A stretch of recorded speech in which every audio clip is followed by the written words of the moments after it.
It's getting to be Halloween. Hello, everyone. Welcome to the Neutral Zone. It's Monday, October something, 17, 18, 19. But it's 2025. And as you can see, I have a beautiful guest in the show. Let me put my headphones down. Welcome, everyone. The days and months and years keep slipping by, and I hope you make a lot out of everyone and every year and every day. I had a thought a few weeks ago. I said, I keep seeing Sheila Walker around, and I see her with people that somehow, I thought last election, when she ran, she had an R next to her name. I thought that meant Republican. Probably does. And then I see her with people that are very left standing and middle, and I thought, I should bring this lady onto our show, this beautiful lady. I know her a long time. Welcome to the show, Sheila. Thank you, Jason. It's a pleasure to be here. I appreciate it. We're not in election season specifically, so I thought, let me come on and talk like human beings and not posture and do all the stuff that people go. How long have you been on Maui? Because I've seen you here and seem like a fixture now for a while. Thank you. Thanks. I'm glad you recognize that because I have been here since Get a little closer to the microphone. Ooh, okay. I have been here since 2016. I just want to be sure there's not as much any echo when we're speaking. Are we good? Yeah, we're good. 2016 I came. 2016, so next season, election season, will be 10 years. So I can proudly say I've been here 10 years, part of our community, and very active in the community. What made you decide to come to Maui? Well, I have to say it wasn't really a conscious decision. So it was kind of one of those things that it was a God thing. It just happened. I was living outside of the country at the time. I lived in Peru for 4 years prior to coming here. And I needed to come to my parents' anniversary party.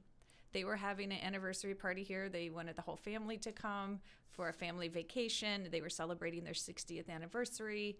So I left Peru, flew all the way over here, and decided to stay for a month or two since I was coming so far. And those 2 months, like happens to so many people, has turned in now to almost 10 years. Wow. So what was Peru? What was there, or why did I go? Or when I think Peru, I would never have thought of that unless you had some kind of reason to do that. So the background is that I was a fashion designer and clothing manufacturer in New York City for many years. That was my business. And I sold that business and ended up moving to Peru basically because of the textiles there. I love the weavers and the embroidery, the beadwork. They have a rich history. Like so many cultures in textiles. So I moved there, lived in a small village of embroiderers, and worked with the ladies and helped them take their pieces to market. So I spent 4 years doing that. I have a whole collection of their embroidery also.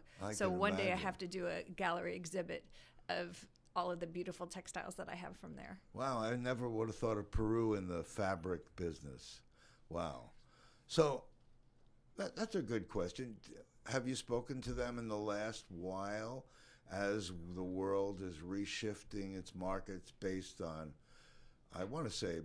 President Trump's tariff thing that he's done?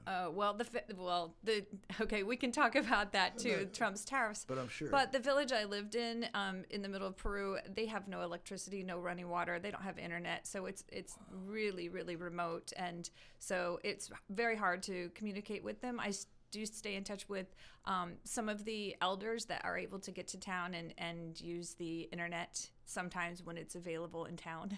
Wow. So I still stay in touch somewhat via Facebook, but it's really hard to stay in touch and communicate. They don't have anything like mail. So you just found them? I had traveled there 3 times in 2012. And over the course of those 3 times traveling there and through the expat community there, I was able to connect in this village. And it just ended up That's exciting living to me. there. You'll have to come to my exhibit. I really do want to put together an exhibit that shows all the textiles, and so people can get to know, more about my background and why I'm so passionate about any community that I live in, because I believe in participating in the community, not just taking advantage of it or living there. So I like to be a part of the communities that I lived in And that's what attracts me to Maui too.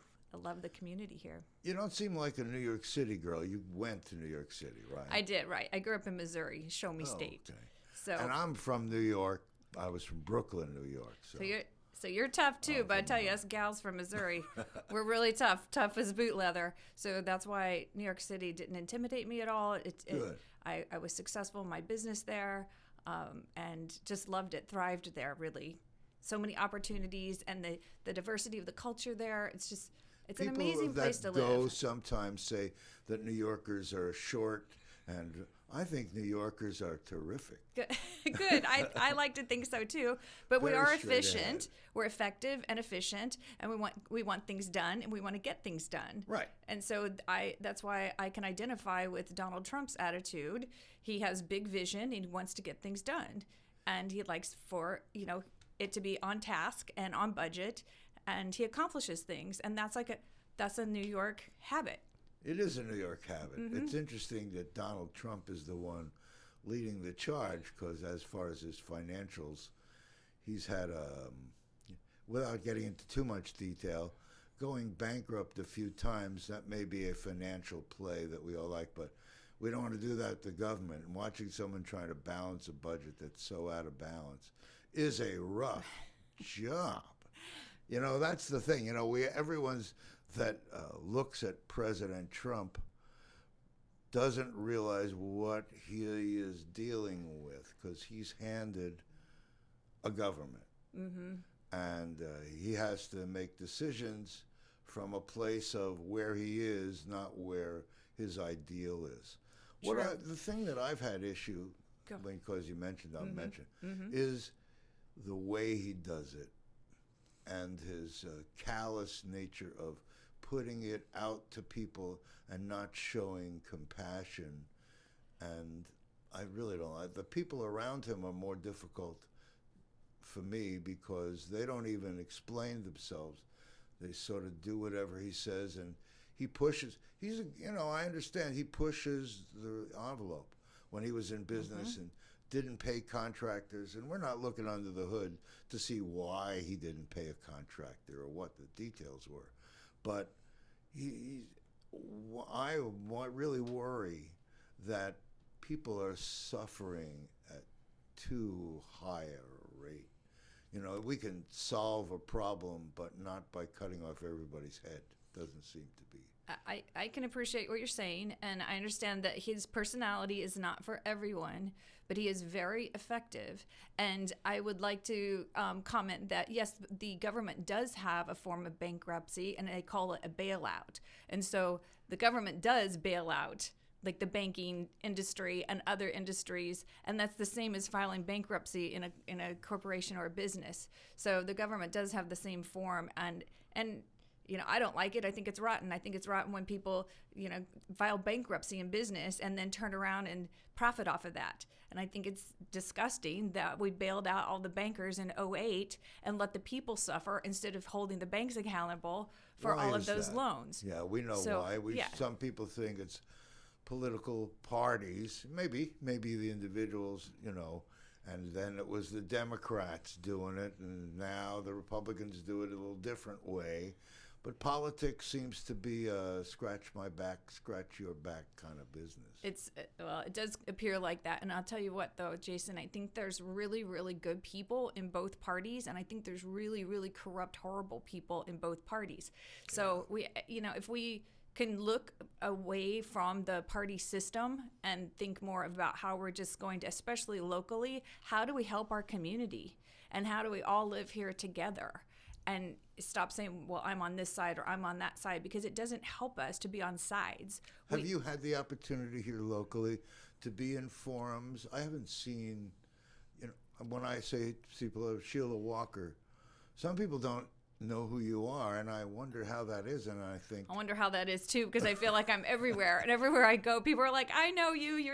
You're either the girl that wears the boots, because I'm known for wearing cowboy boots quite often, or you're the girl on the sign. I've seen your face on signs everywhere, which is great because that means my marketing is working.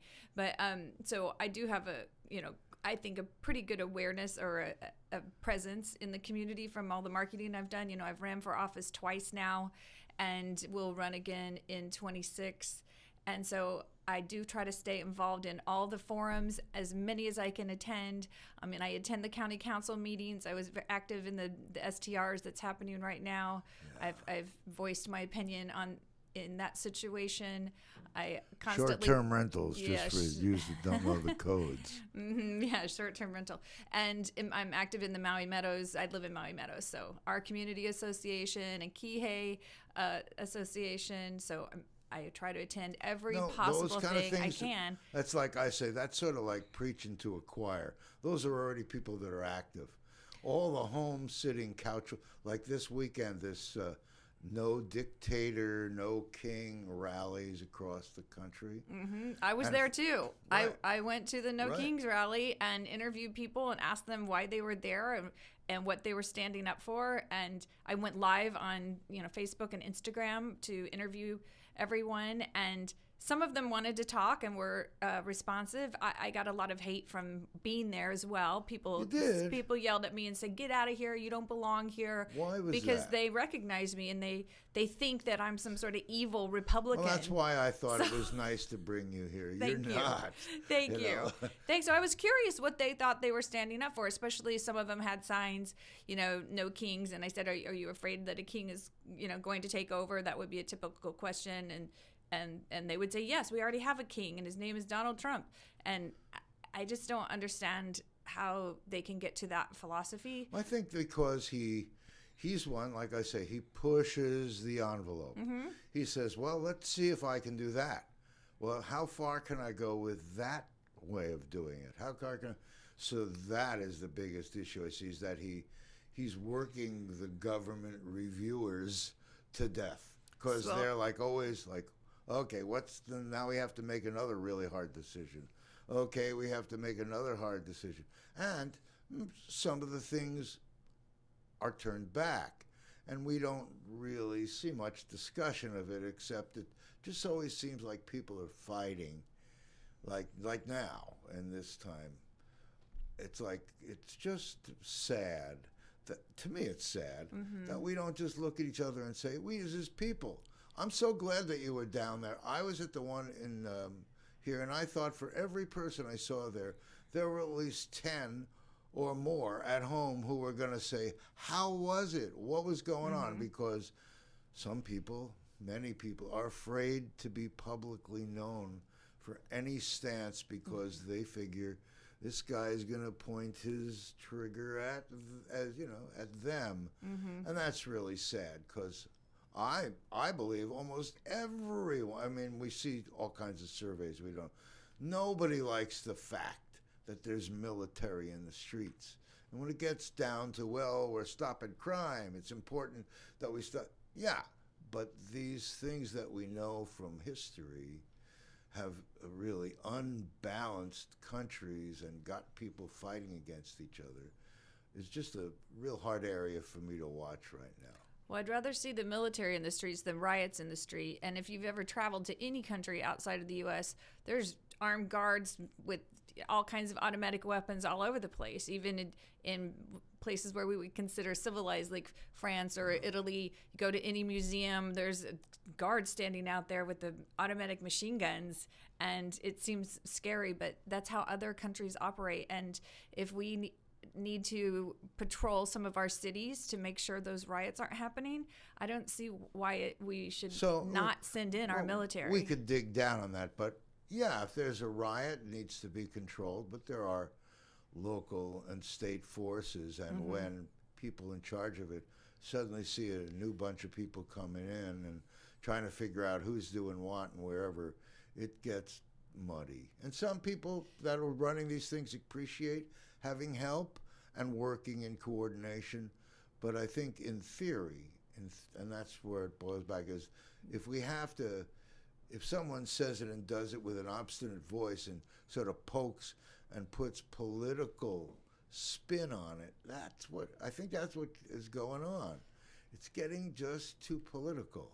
People worrying that there'll even be an election in 2028 because they think that the change will be made so that someone's going to be able to run a third time. And It's just So, and where are we getting that information, though, Jason? Where's that coming it comes from all It's over. coming from, Well, I saw our Gavin media Newsom today sources, right? saying, and I thought, really? Are we really that far into this that we're worried we're going to have an election in 2028? So is he, just fear mongering? Is he just trying to get people riled up?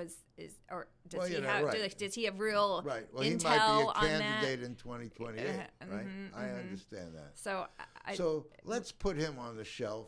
Let's put Donald Trump, sorry, Donald Trump, on the shelf. put him on the shelf. I like the fact that you really said, it's really important and involved in is locally. And that's where I've seen you That's right. involved with people that, those people that said, go home, you're not here, don't know just how involved you've been helping craft and share local things. Like I saw you and I thought, Sheila Walker's with Bruce Douglas? Who Right. would believe that? It's like, wait a minute, but ideas and working together is so valuable. Yes, we have to come together on certain issues that we agree on. We're not going to agree on everything, right? So, but we all have to use the 80-20 rule. If we can at least agree on, 80% of the things, then we can totally disagree on 20%. I mean, that's fine if we're polar opposite. But we have to come together if we want our community to improve. So and if I'm not interested in the some topic, like maybe the bike lanes aren't my passion, but the trees are, because I'm involved with an organization that's trying to plant more trees here on Maui. So I have to focus. You can't do everything, so you have to focus on your passion, and so that's why there's so many community groups that pick and choose their topic, and then so those who want the bike lanes, you work on that. Those who want more trees, you work on that. But we all have to be involved, and we all have to do it together some way or another. That piece. We have to come together. This show was created so that diverse opinions could come on and talk about it and look at those subtle things. Like when you said, we don't want riots, I don't want riots in the streets either. And my information comes from here, yours comes from there. We've learned that we can hardly trust anything to be exactly right in a way that is acceptable to us. It's true. And now, especially with AI, Jason, this kind of creeps me out. And I mean, it does scare me because they can turn anything into anything. All they need is your photo from the internet, and they can make you robbing the local liquor store and having the police haul you off in an AI video, and they can spread it all over the internet about you. Yes. And when it had nothing, obviously it's not true at all, but they can snapshot your photo and make a video out of it. And we have no way of really seeing if it's a real video actually captured or if it's an AI video. What also is scary is the things that they're talking about and sharing with us now have been around for 20 and 30 years. When someone I was working with told me, they were working using the AI concept in the 80s in San Francisco, developing gaming systems. So we're already past, I have no idea. past the point of being able to control the negative that happens from this. It's not being monitored in any way, or maybe can't even be monitored. No, it's true. And they suck us in, basically manipulate us to believing that it's good because they do the funny versions, the funny cats that talk and have a radio show, or the funny dancing videos of Trump and Putin, dancing. Oh, yeah. So they make it look fun. And so everyone's like, oh yeah, I love this. I love AI. It's so great. But when you think about the opposite end of it.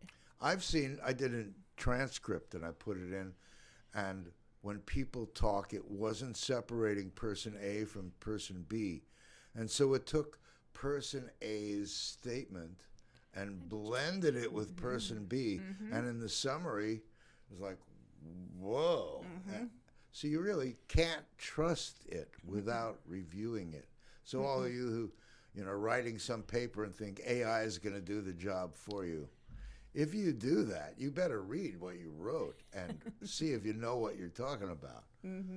It's a wonderful tool for helping organize. It has great possibility, but if it's used to replace people using their own brain and digging in to really discover, and when you get a report, someone applies for a job and you look at their resume and they write a cover letter and you're like, is this really this person or is this a created version of this person? It's a changing world. It's changing our world every single day. So big. They just said that AI content on the web has passed in 2 years, 50% mark. Half of the posts are artificial intelligence now. Isn't that ridiculous? This little social network has become a social network to pollute, and it's just craziness. It is crazy, and I do believe it has a very destructive potential to take over everything. When you're thinking about working, because you are already, what kind of issues are passionate for you? What are important things that, if someone thinks Sheila Walker, why do they want to know who Sheila Walker is? It's the most local, small things that make our community livable, that make our community come together. For instance, one of my passions right now is that Kihei boat ramp. If we don't upgrade the boat ramp, the people are not only in serious danger of being harmed there because the road is treacherous, the pavement is chipped up and slippery. There was a leak there recently that went on for 6 months, a freshwater leak. Wow. Fresh water was leaking into the ocean for 6 months. No one was doing anything about it. Algae actually grew across the parking lot, and it was very slippery and dangerous. And several people had reported to me that they couldn't get any action done. They had contacted the county, they had contacted the current House representative, and all they got back was lip service, no action. So I got on it. I wrote a letter to the mayor, to all of our county council people, and to all of our state representatives. Within 1 week, Tom Cook got a crew out there to fix that leak. So Tom Cook's office took the action because I stayed on them and got it done. So those are the types of things that I like to really dig into, where you can take action and accomplish something. The other thing that I would like to really dig into is that overpass at the roundabout. Now, I wasn't around 30 years ago when they started that project for the high school, but somehow that thing has gone so sideways, and the kids there still don't have all the amenities that the school has to offer. It's very difficult to get in and out of there. I personally would like to see a road behind the high school. I can't imagine they wouldn't have made that a requirement going in. You wonder, and I wonder how these things happened in the first place. So the other reason why there needs to be an exit road from Lopoa out to either a bypass there or up to Haile and Maile, perhaps, is for the fire safety for the whole end of South Kihei and Wailea and McKenna. I've been redoing my website and putting shows in, and you would not be surprised that these subjects have come up now for decades. Decades. So our Maui County group, maybe the problem is we have too many problems. They don't know which ones to address first. But they seem to continue to build. There's these building complexes going up everywhere without the infrastructure. And who's going to cover that? What police station? What fire station? How are we going to get out? So how are those things getting passed? That part I don't know. That's why I want to get more involved. And I go to all the meetings and I try to understand the history. I do not see the logic in it. And I'll tell you, the R in me stands for real. Yeah, I get that. I want real action, real results, and I want to know the truth. How come you chose real? R? Is there a reason you picked an R? I mean, because like you say, you are real. You don't fit into a typical understood box. So and I'll agree that, or I'll admit that that I'm definitely more in the middle. So, but the Republicans will call me a rhino. They'll call me too squishy. And really, well, how can you be anything other than someone who's inclusive? So that's your model. And it's me, that's it's the true. way to It's be. true. So A you know, rhino. oh yeah. So, but what does that really mean? And what do the definitions of Republican and Democrat mean? I think they've changed over the years. Sure You know, have. perhaps I would have been a JFK Democrat back in the day. I wasn't born yet, but I might have been more on, you know, in agreement with that platform had I been, you know, in college or in my 20s when he was the president.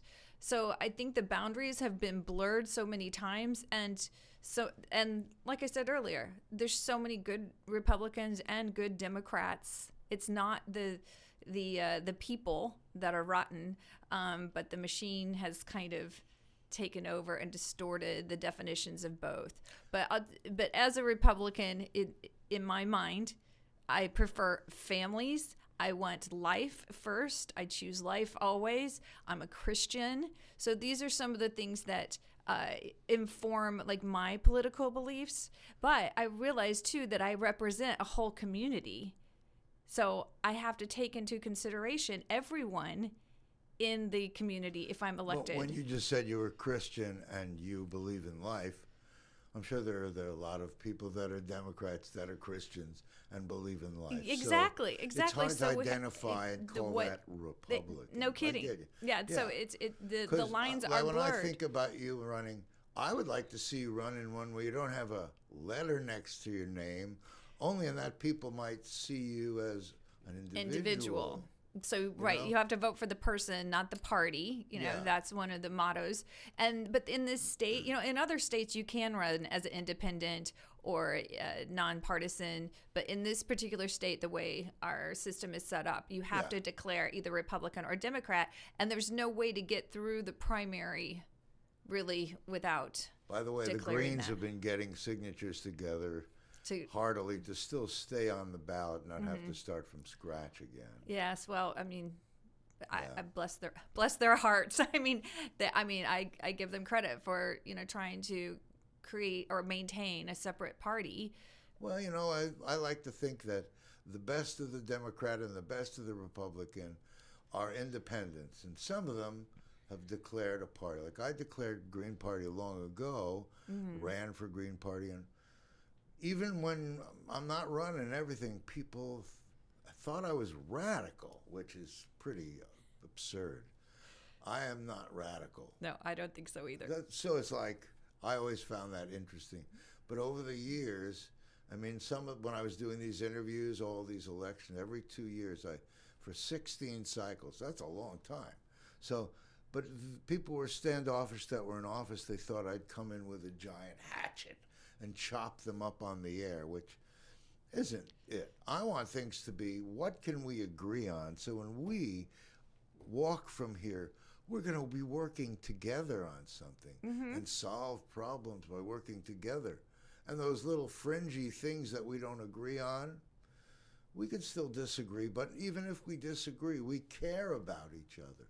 We understand that we as a humanity, I think, are more important than this political bickering. Absolutely. And even if you are an elected official, they have to work on committees with, you know, everyone in that's an elected official. So if I were elected as a Republican, I don't just work with all the Republicans over, you know, at the Capitol. I have to work on committees with all the Democrats too. So I have to have that type of demeanor where I can listen to their needs and try to negotiate something where we have the best outcome for everybody. Well, that's why people that know Sheila Walker like Sheila Walker, right?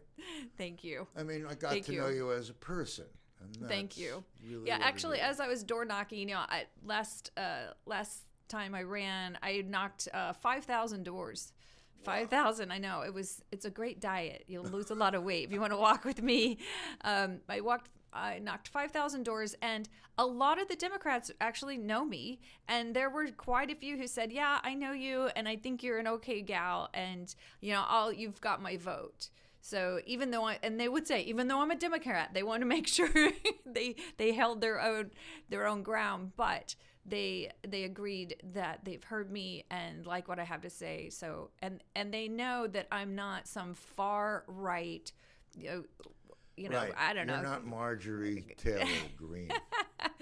No, Or that's other names. that's we true. can But put. I don't mind standing up for what's right. I don't No, I mind gotcha. speaking my voice. I don't mind taking action either. So I'm not squishy. I'm firm. But I also do have compassion, and I do want to hear from both sides or all sides. And we like not both. squishy.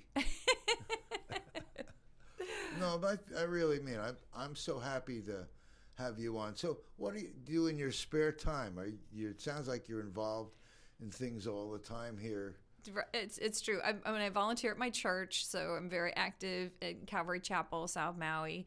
So I do a lot of volunteer work, and I also still sew. I'm still involved in an alterations business. I do alterations on the side for fun, and I garden as well. I love gardening. I have a beautiful, lush garden full of flowers and some fruits and vegetables. So I like to spend time in nature too. Yeah, well, that sounds like a good plan. Maui, I'm glad that Maui kept you and that you were part of our community. Yeah, it's interesting. You know how people say, "Oh, Maui either spits you out or it keeps you here." Well, even if I wanted to leave, it's not possible. It won't let go of me. I'm entrenched. So while I'm here, I just want to help the community and do as much as I can to be involved. Well, I see that in everything that is about you. Any specific passions right now that you're working on you'd like to share, projects coming up that you'd like to share with anyone, or we'll just talk about different... Oh. We could talk about all kinds of different things. Yeah. So I want to be sure I never leave a guest where they really wanted to talk about something. To say something. So I did mention that I do want to make an exhibit of my life in Peru. So I'm looking for a gallery that might host that. So I have so many beautiful wall textiles and beadwork, and so I really want to show the people what the life is like in this village in Peru. So that's one thing. I'm also passionate about this Kihei boat ramp. It's just under my skin. We've got to get that thing cleaned up, and I don't know why it's being ignored. I don't understand the reason behind it, but it's definitely like some sort of stepchild. It's like they don't want to. No one wants to take responsibility for it. Department of Transportation doesn't. The water board doesn't want to do it. Like no, the county doesn't want to do it. The state doesn't want to do it. Like it's like they can't decide. They're arguing talking over about the water running into the ocean. Well, just all of the toilets there have been out of commission for Well, isn't that for part months. of the work of a So, county group? They're kicking the can, they're passing the buck. They're like, oh no, it's this office. Oh no, it's that office. And then if you want the light bulbs changed, that's a different office than fixing the toilets. So they make it so complicated and chaotic that no wonder nothing gets done. Yeah. By the way, I'm having trouble seeing. I don't often wear my glasses, but literally I'm doing this so that I can see your expressions. Oh. Something's happened to me. Doctors, any eye doctors out there? I really, so excuse me if I seem a little uncomfortable with it. No, I hope you get that checked out. While I have my glasses on, I can think of it. Let's make sure we're on KAKU 88.5 FM, the voice of Maui, which is simulcast on Akaku Maui Community TV. On your phone, you can get an app called Maui Stream, and up on the web, you can find us at YouTube at Dream Maui #1, but MauiNeutralZone.com has our transcripts and summaries. So if I said ice cream cone, and it's been in 9 shows, they'll come up and you'll know I said ice cream cone. So you can go there and look at subjects. I find it fun when I go there and put in things like affordable housing. We've been talking about affordable housing since 1995, 2002, 8, 6, every candidate, every party, and we're still wrestling with the same animals. We're going to change that. Aren't we going to change that? We're going to show. I look forward to the year that's coming up when, we can start talking together and be out there in public forums and get thousands of people out there in a positive spin rather than standing up there protesting. Not that that isn't valuable. I think it is. But I'd like to see thousands of people working together on good things because it's incredible. People do have passion. They do come out. Let's get some passion about working together and helping make Maui a self-sustaining island. It's not unreasonable. You know, when I think of, it just came to my mind again, when I think of you and Bruce Douglas, I said, what kind of initiatives could we come up with if we have people that consider a much more broad perspective? The fact that you're involved with Republicans and Republican women, to me, way back in 2002 here on Maui, I did a video of a luncheon of the Republican women and candidates, and everyone wondered, how was I there? Again, because people are people. And I really think on Maui, we really need to really remember that a lot more. Whatever we see going on nationally, we obviously can participate. But here locally, we have the chance to work together because we don't see anything other than people. We're not separating, I hope.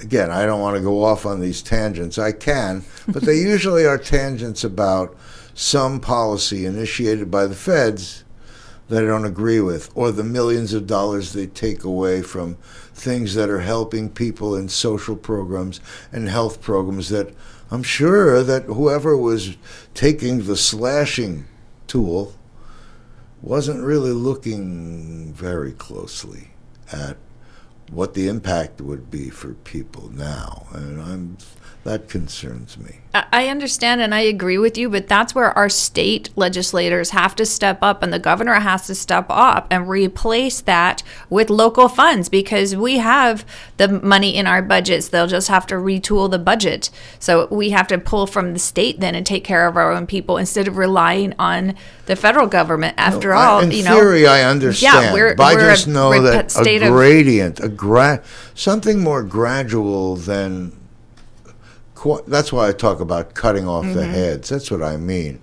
If this is a social program that we need to give someone a way to pull themselves up from the bootstraps and not just suddenly cut off their feet and tell them they have to grow feet first and that's my whole thing. It's yes. Gentle and kind is a better way to approach things. Well, that's where the state can fill in the gaps. And legislators that are there driving for that. What do you think of the state legislature here? You have any have you been looking at that at all? Of what's going on right now in our state legislation? Are you thinking that you could, I think I said it, I'm kind of trying to figure out where and what you'd like to be doing, because I can see you're very interested. Yes. So I will be running again. So you asked me earlier, what's my goals or my passion right now. So I will announce in February that I'm running for the House seat for Kihei, which is District 11. Okay. So I will run against Teresa Mato. And when doing that, when I win, it will put one more seat in the House on the Republican side, and we will probably win at least 4 seats. So that will make the playing field a little more even over at the Capitol with a more balance of Republicans and Democrats. And I wonder how important. I remember there was a guy here before you named Chris Halford who was in the Kihei seat, in that same seat. And he used to say that when he went over, no one would listen to him and he couldn't get any kind of traction on anything he wanted to say. That's right.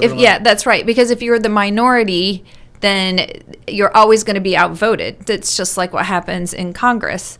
So that's why there's such an interest in having the controlling vote. So if you have more people on your side, or to have reasonable people, so that we can come to agreements instead of just staying stuck in your policies of a party, and just look at the issue and come together on that and resolve problems. Instead of just being a partisan member, right. and just holding things up, because that's why the government is shut down right now, or that's why it was. It's still shut down. I right? I guess it is still shut down. Still shut down. So we're getting notices. So, some of the people on social services have been contacting me, the individuals, and telling me, what's going to happen if I don't get my food stamps? What am I going to do? How am I going to? And I don't know how the state can step up quick enough. You know what I mean? Like, that's what I mean about a harsh. An emergency proclamation from the governor could do that immediately. It's possible. Okay. Josh Green, see if Sheila will let you do that. Can we do it? But I just really mean, True. And someone that puts things out in a harsh way doesn't reach the people that might hear him if he was a little more gentle in the way he's putting his word out. I had a friend who was a Republican who told me, I'm sort of like a Republican in my financial views, but I'm liberal. I don't know how liberal is a bad thing when it comes to social policy. Of course. So I'm always laughing when I hear people describe me. You think I'm like a Republican financial? That someone says, you're Jewish. How come you don't own half this island? Well, it's because I gave my money away. I forgot to take care of myself. Yeah, you have a big heart, Jason. Say? That's obvious.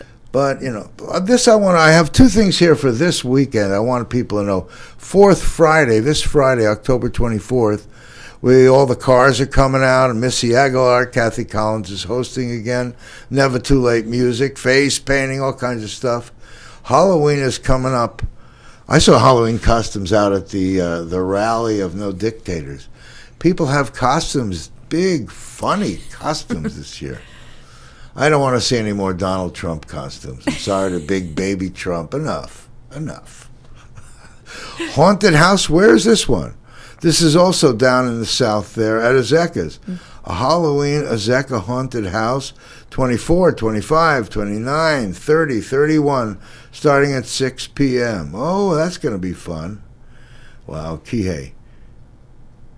Kihei is a really funny spot. When I first got here, and I remember this was like 1988, and there was where Life's a Beaches and Foodland Corner was a spot, was like the hangout. It was the place. There were no lights. You could walk across to the beach. I think there was only a couple of lights in Kihei. Our traffic, I don't know what we're going to do if we don't somehow build these roads, like you say, before we do the building. That's another, I don't know how you feel on that one. Why are we putting in a whole Wailea 670 or whatever you want to name it, community where they promised before that they're going to build out the road, that now we're going to do it and they're going to make money and they're going to do these things, but we are not going to make them build out the road? Exactly. Or other amenities, and the low-income housing portion has been reduced too. So that's what you call a squishy legislator. They have compromised on too many of the things that were important and let the developer get away with too many things that don't provide for our community. Isn't that refreshing? I'm bringing it up again because, see, one would not think that Sheila Walker, Republican, would be right against this thing, but someone that knows what it means to be human and holding to your promises. I mean, it's just beyond. I'm just trying to break the spell Thank you. of Thanks, Democrat Jason. Republican. It is very challenging. No, thank you. And it is true. And a lot of people would never listen to me whatsoever. They don't even want to hear what I have to say. But overdevelopment will be the death of this island. If they overdevelop this and fill the whole valley with buildings, we are going to look exactly like Oahu, and there will be no place left for the community, the aloha, the way we operate now. It'll be a totally different atmosphere, and we want to preserve the beauty of what makes Maui Maui. Right. So I don't get. And this we were saying the development. same thing 30 years. I mean, that's what's. I guess you. And they just keep building and keep building. They're like, well, we need housing, but they're not building housing for regular people. They're building, right, expensive, expensive retirement and the regular average housing is now so prohibitive. I literally don't know how people are doing it these days. I mean, I do know how they're doing it. They're living multiple families per dwelling, and they're creating all kinds of illegal rentals to be able to supplement what they're doing. It's being encouraged by the whole climate of this economy. And now you hear it now, there's short-term rental, long-term. Boy, is that creating a problem. Now, how do you know when a real estate market is stopping from sliding? So that's a very dangerous, difficult thing for our island at a time when, well, I'm not a real estate expert, but I do know a lot about business.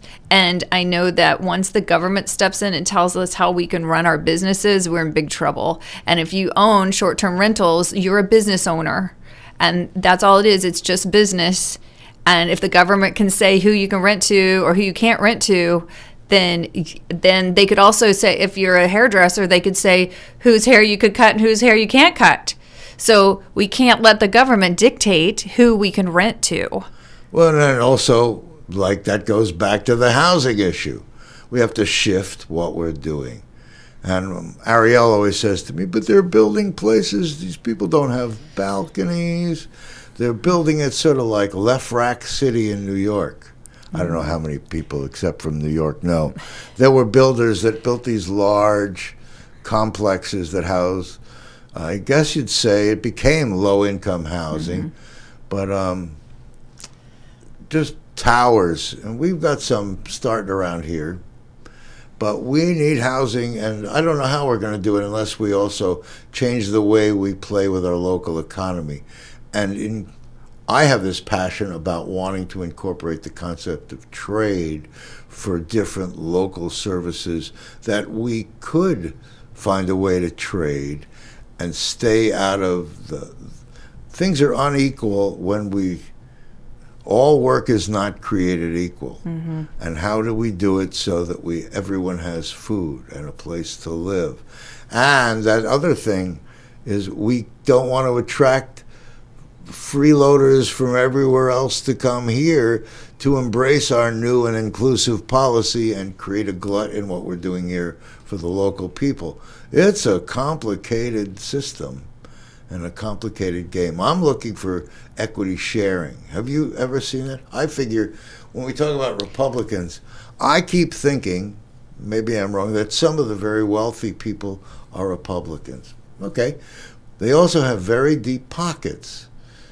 That means they could be the financing arm and be equity partners with new buyers that don't have the money now, so that over time those people could own houses if they want, or that equity share that big rich person has.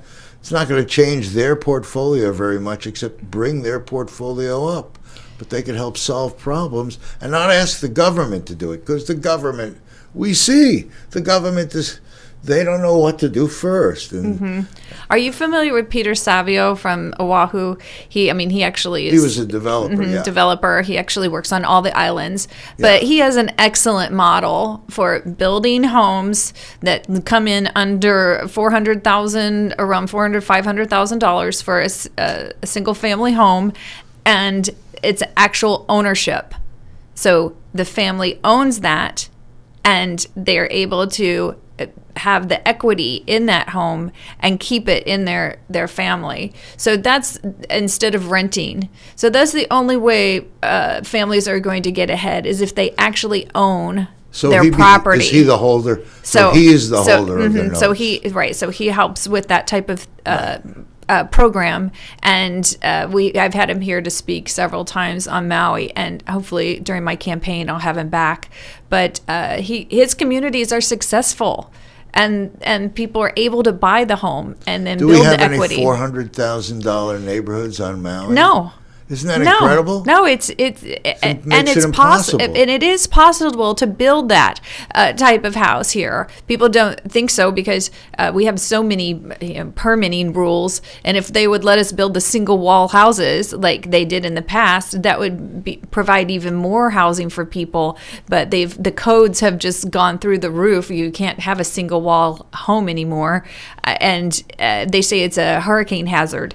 But really, I'd rather have a house than worry about maybe 100-year hurricane that might blow it away. So, have you seen Cobb? Have you met Miggs Elliott? There's a gentleman named Miguel Elliott that builds over Lahaina. Well, he builds houses out of the Cobb straw. The He's Cobb actually homes. on the Big Island at the moment. Okay. But he travels the world teaching people. Exactly. Very inexpensive. There are so totally many viable. other ways to do this. Totally viable. Right? But it probably doesn't meet the codes for Maui. So you're up against a government who's like working against you. Right. And isn't in our times of emergency, we can do things in emergency codes? You'd think there'd be more activity. Absolutely. So I'll speak up. I'm glad to hear that. Yeah. Well, what do you do when you play, or do you play? Okay, I yes, and I will announce this too as my first fundraiser for my campaign. I'm going to bring in the Urban Cowboys, and we're going to have a big line dance fundraiser. So I'm a dancer. I love to dance. Love country music. Love line dancing. So I'll have a big fundraiser that incorporates line dancing, and as part of that fundraiser, you mentioned the Friday night, Third Fridays in Kihei. I will have Fourth Fridays. Yeah. Okay. I will have the Urban Cowboys go and do a line dance lesson at no cost for the public. Just a public service on the Friday night for the community, and then Saturday night will be a fundraiser that'll happen in February. Oh, that'd be fun. Yeah, it would be super fun for the whole community, and everybody. Well, I'll encourage them all to bring their cowboy boots and line dance with me. So I'd love to dance. Where were you line dancing before here? Besides in Maui, New York City. Really? Yeah. Yeah, in New York City. Well, there's dance studios on every corner in New York City, so you can line dance anywhere there. And in Peru too, it's a big dance community there. That's what they do for fun because it's free. So every time you say Peru, my head says immigrant, but not necessarily immigrant. But have you had any kind of a comment on that kind of subject? Is that one we should talk about? No, actually, I mentioned it, and it not goes in one ear and out the other. People don't. I think they just don't have a reference point to it, so they don't even ask me questions about it, or it does. It's just not. That's why I really want to share. I remember the that after the fire, someone was taking me out to see some of the heroes of the fire time, and there were some people there that they remember after the fire. They were there cooking and cleaning and taking care of people that didn't care if they were immigrants or not. And then the ICE people took a few mothers, and now we have little kids without parents here and stuff like that. So I'm not familiar with that. And if that's true, if that is the case, I would like to know about it too. Yeah. But I'm not familiar, and I can't verify I just happened to have met but it them. Sounds horrible. I mean, it does sound horrible. Like that's absolutely inhumane, and it's not possible. I mean, like, how is that possible? Right, and I found that even after the fire, the people that tell you in the getting better, we still saw that prejudice come out. Mm-hmm. Different groups retreated from the rest, and it took a while, but a lot of that dissipated because as people were helping each other and realizing the humanity with each other. Mm-hmm. So I just like to bring that up because I hope that Maui has the heart to love and be inclusive of everyone. I've been here now half of my life. Can you imagine that? Wow. That also tells you I'm older. 37 years I've been here. And I came with all kinds of ideas, and people said I was radical. And over time, they realized I'm not radical at all. I'm just standing up for things that I know should be and try to be just like you. I'm real glad to hear you're running. I'm real glad to hear that you have the stamina and the strength it takes to put yourself out there publicly, because people may or may not know it takes a lot to be out there. It takes courage. It does take courage. People say things about you and you go, why would they talk like that about me? Me? Can you imagine we have less than 2 minutes left? Can you? 2 left. I know. I could talk to you all day long. That's okay. We should do that.